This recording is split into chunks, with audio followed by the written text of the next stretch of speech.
नमस्कार. श्री गजानन जय गजानन. गण गण गणात बोते. जय गजानन.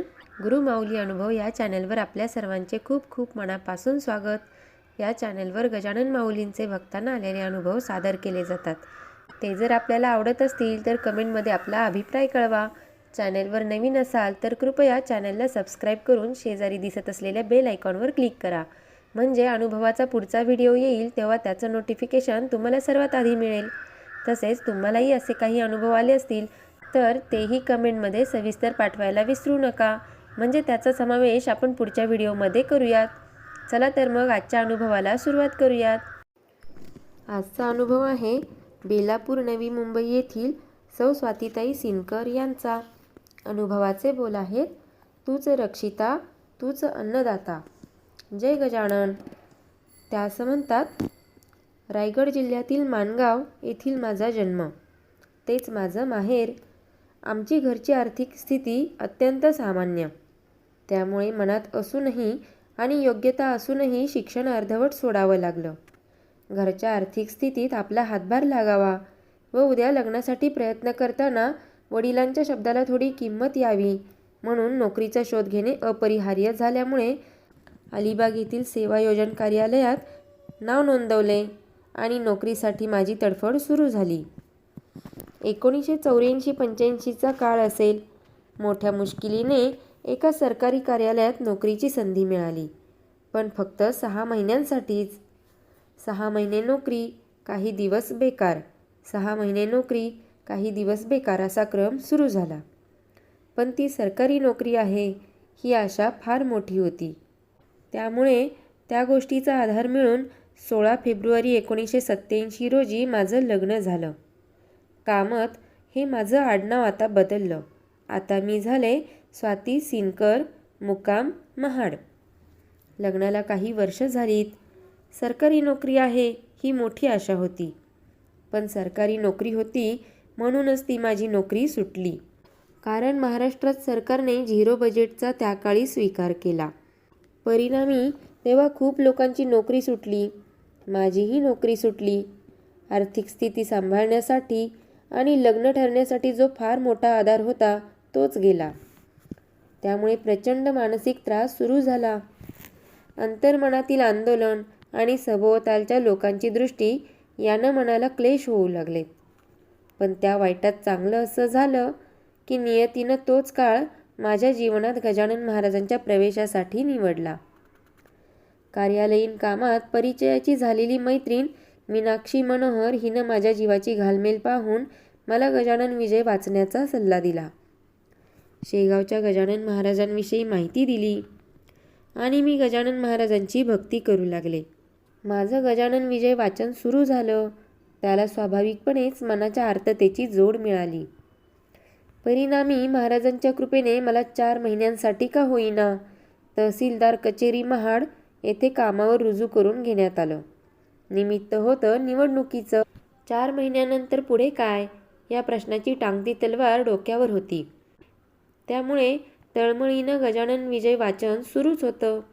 मला त्या सर्व गोष्टींचं इतकं वेड लागलं की ऑफिसात रिकाम्या वेळी मी कागदावर विजय ग्रंथातील ओवी लिहायचे, महाराजांचे विचार लिहायचे. गजानन महाराज या विषयात गढून जायचे. त्याच सुमारास एके रात्री महाराज माझ्या स्वप्नात आले.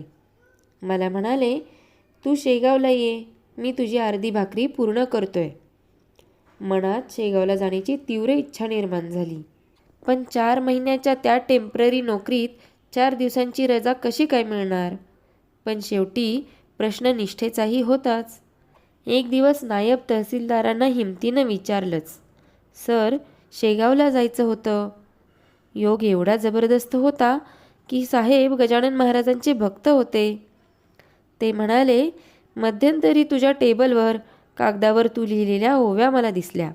ते पाहून आणि तुझ्या वागण्यातून तर मला बंकटाच्या अस्वस्थतेची आठवण झाली. वास्तविक या काळात सुट्टी देणे नियमात बसत नाही. पण मी माझ्या रिस्कवर तुला शेगावला जाण्याची अनुमती देतो. जाऊन ये शेगावला.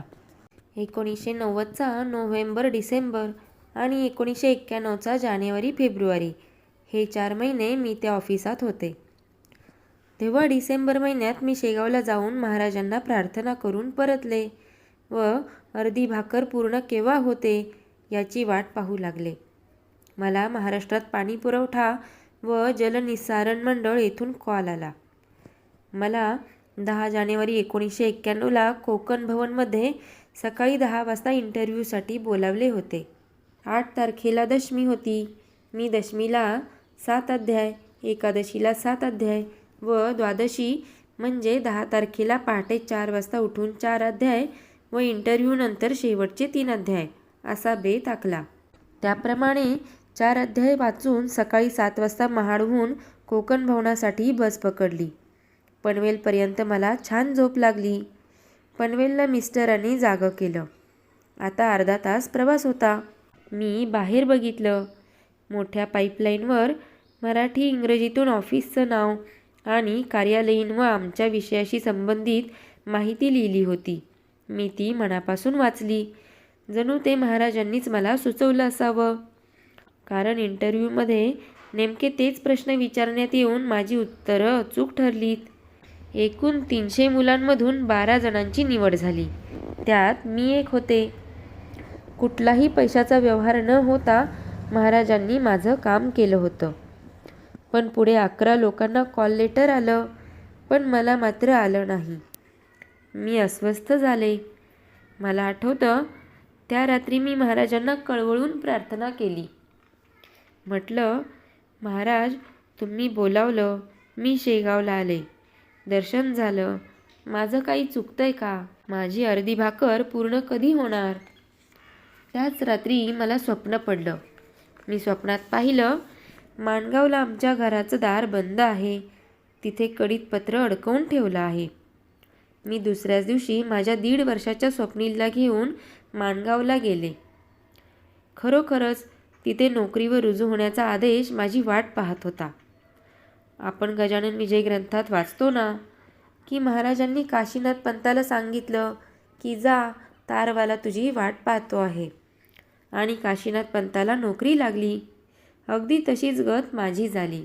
आता या सर्व गोष्टींना बराच काळ लोटला. महाराजांनी असे बरेच अनुभव आयुष्यात दिले आहेत. असाच एक थरारक अनुभव 2018 साली आला. तो अनुभव आपण पुढच्या व्हिडिओमध्ये ऐकूयात. आजचा अनुभव कसा वाटला हे नक्की कळवा. तोपर्यंत श्री गजानन जय गजानन, श्री गजानन जय गजानन, श्री गजानन जय गजानन.